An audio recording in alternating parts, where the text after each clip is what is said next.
Donc, oui, alors effectivement, les intérêts sont contradictoires entre l'offre et la demande de travail. Hein, on voit que plus, ici, hein, dans le graphe, c'est flagrant, hein, l'offre de travail, eh bien, on voit que c'est une fonction croissante du salaire réel. Hein. Plus le salaire réel augmente, plus l'offre proposée de travail augmente. Hein. Plus la quantité de travail mise sur le marché augmente. Les travailleurs sont disponibles et sont prêts à travailler à un taux de salaire important. Enfin, plus il augmente, mieux c'est. Alors que pour la demande de travail, on voit que c'est une fonction décroissante, puisqu'ici, plus le salaire diminue, et puis cette fois, ce sont les entreprises qui sont enclins à proposer du travail. Donc, ils sont à la recherche de compétences. Voyons maintenant le salaire d'équilibre. Enfin, on l'a vu, hein, on le répète, mais c'est important de le marteler de façon à ce que ça puisse rentrer. On a vu que dans l'approche néoclassique, le point de rencontre entre l'offre et la demande, c'est ce qu'on appelle donc le salaire réel d'équilibre. Et qu'à ce niveau de salaire, eh bien, donc là, tout salarié qui souhaite travailler, eh bien, il a un emploi. Autrement dit, toutes les personnes qui ne travaillent pas, ben, sont des personnes qui volontairement ne souhaitent pas travailler. Pour les raisons qu'on a déjà vues aussi, c'est-à-dire qu'ils veulent soit poursuivre des études, soit profiter tout simplement de leur temps libre, ou de rester au foyer. On parle de chômage volontaire. Je rappelle que c'est la vision microéconomique des néoclassiques, hein, et des libéraux. Alors, pour être dans une situation de concurrence pure et parfaite, il faut répondre à plusieurs critères. Le premier critère, c'est l'atomicité. Il faut qu'effectivement que l'offre et la demande de travail soient importantes, qu'il y en ait plusieurs, de façon à ce que aucun des acteurs ne puisse influencer le marché. Deuxième chose, c'est la symétrie d'information. Il est important que la symétrie d'information, donc ça impose à toutes les parties prenantes, hein, que toutes les parties prenantes, aussi bien l'employeur que le salarié, soient informés, bien informés et correctement informés. Et par exemple, lors d'une embauche d'un employeur, eh bien, l'employeur doit avoir connaissance du réel potentiel du salarié. Et que le salarié, pareil, hein, il soit correctement informé sur l'entreprise et sur le poste qu'il doit occuper. Quant à l'homogénéité, eh bien, ça impose que le facteur travail, que l'employeur puisse... l'homogénéité impose que tous les produits échangés sur un marché, ils doivent être comparables et homogènes. Donc ça impose que l'employeur soit indifférent à la personnalité du salarié.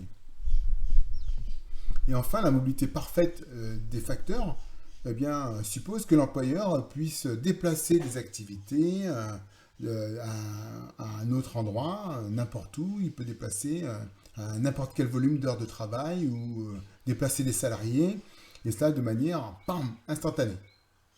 Et enfin, la libre entrée sur le marché. Là, on devrait pouvoir librement créer, par exemple, une pharmacie sans licence, librement, hein, ou on doit pouvoir créer librement une pharmacie, hein, sans être pharmacien, sans être diplômé d'État, sans être docteur en pharmacie, ou on doit pouvoir vendre de l'alcool sans avoir besoin de licence 4 pour vendre de l'alcool. Ça, c'est dans une situation de concurrence pure et parfaite. Bien sûr, dans la réalité, rien n'est comme ça. Donc passons, petit 2, les négociations salariales et réglementation. Alors, il faut savoir que le secteur de l'hôtellerie-restauration est doté d'une convention.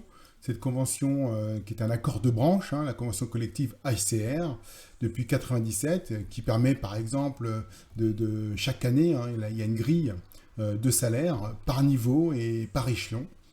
Et qu'au salaire de base s'ajoutent des avantages en nature comme les repas, le logement et des primes.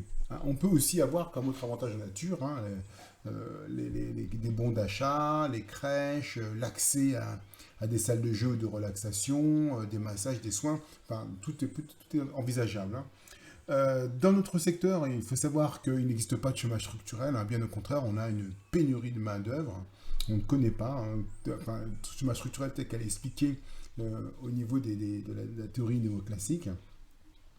C'est-à-dire que s'il y a de la demande de biens et services, il y a de l'emploi et donc moins de chômage. Pénurie, il n'y a pas de pénurie de main-d'œuvre, autrement dit, ici, l'offre de travail est inférieure à la demande de travailleurs.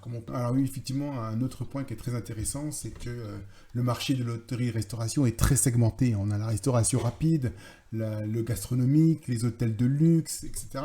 Donc, ce qui veut dire que bon, on va avoir une diversité des accords de branches. Donc, il faut bien faire attention de bien regarder l'accord de branche qui nous intéresse. Hein. L'accord de branche, on l'a vu, de l'hôtellerie, des cafés, hôtels, restaurants, mais aussi l'accord de branche de la restauration rapide, comme on a l'accord de branche de la restauration collective, etc. Même les accords de branche de la restauration mobile, c'est-à-dire pour les compagnies aériennes, pour les compagnies ferroviaires. On a une diversité des contrats, comme on l'a vu, on a beaucoup de contrats atypiques et particuliers, hein, au niveau des extras, des saisonniers, voire même du temps partiel. Et donc là, on va terminer donc, cette fiche ressource numéro 3 par le troisième point, qui sont les nouvelles théories du marché du travail et ses dysfonctionnements. On va commencer par l'approche keynésienne, hein, qui a une vision, hein, comme je vous l'ai dit, une vision macroéconomique de la situation, et non pas microéconomique. C'est-à-dire qu'elle va considérer les acteurs, les agents économiques dans son ensemble, dans l'ensemble du circuit. Et donc, pour les keynésiens, qui appréhendent donc, le marché du travail au niveau macroéconomique, c'est le niveau de la demande et de biens et de services qui va fixer le niveau du chômage. Ainsi, effectivement, la demande, il y a de la demande, s'il y a un accroissement de demande de biens et services, et bien, il y aura de l'emploi. Et donc, dans ces cas-là, ce qui est emploi dit moins de chômage. Alors que, dans ces cas-là, l'employeur, il embauche pour répondre à ce surplus de demande, à ce surplus d'activité. Et donc, ce n'est pas le prix, comme la théorie néoclassique, ce n'est pas le prix qui fait l'embauche. Le prix n'est pas le critère de l'embauche, mais c'est bien l'accroissement de la demande, enfin c'est le niveau de la demande de biens et services qui va définir si oui il y a emploi ou s'il y a chômage. Dans ces cas-là, contrairement au néoclassique, pour les keynésiens, le chômage n'est pas volontaire, mais il est involontaire. La deuxième théorie qu'on va voir ensemble, c'est la théorie du salaire d'efficience. Pour qu'un employeur puisse avoir de la productivité dans son entreprise, si vraiment il y a un dérapage, si les salariés ne sont pas suffisamment motivés, c'est peut-être parce que le salaire ne suit pas. C'est peut-être une des raisons qui explique pourquoi l'industrie hôtelière a peut-être une pénurie dans la main-d'œuvre. Peut-être que les salaires ne sont pas efficients, peut-être que les salaires ne stimulent pas, ne donnent pas envie. Peut-être, hein, c'est une hypothèse. Vérifiez. Et donc, ce salaire qui permet de stimuler la motivation, on l'appelle le salaire d'efficience, le niveau de salaire pour lequel le salarié est motivé au travail. Troisième théorie, c'est la théorie du capital humain. Donc, on a l'économiste Gary Becker qui insiste sur la notion d'investissement du capital humain. Pour lui, l'investissement commence dès l'enfance, c'est-à-dire que son éducation, son hygiène alimentaire, sa vie et la transmission des valeurs parentales.